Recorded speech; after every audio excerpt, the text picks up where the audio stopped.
C'est aux Zine qu'avait lieu le 21 février une matinée d'études organisée par l'Union des villes et communes de Wallonie concernant la réforme du Code du développement territorial et ses enjeux pour les villes et communes.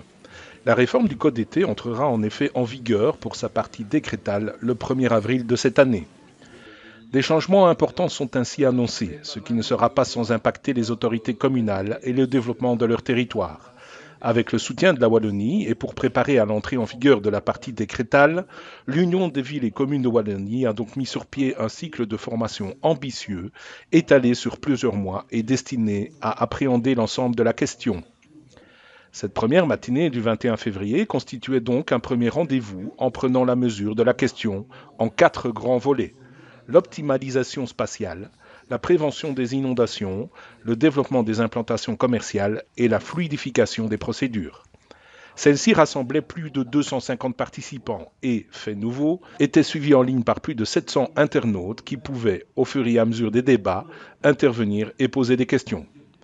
Après un mot d'accueil de Maxime Day, président de l'Union des villes et communes de Wallonie, ce fut au tour de Willy Borsu, vice-président et ministre en charge de l'aménagement du territoire, de commenter succinctement la réforme. Suivaient ensuite quelques interventions qui ont permis à l'auditoire d'approfondir les questions éminemment plus techniques avec Bernard Pack, avocat, Jacques Teller, professeur à l'Université de Liège, Camille Lotte, directrice du PCT, et enfin Thibaut Seder, conseiller expert à l'Union des villes et communes de Wallonie.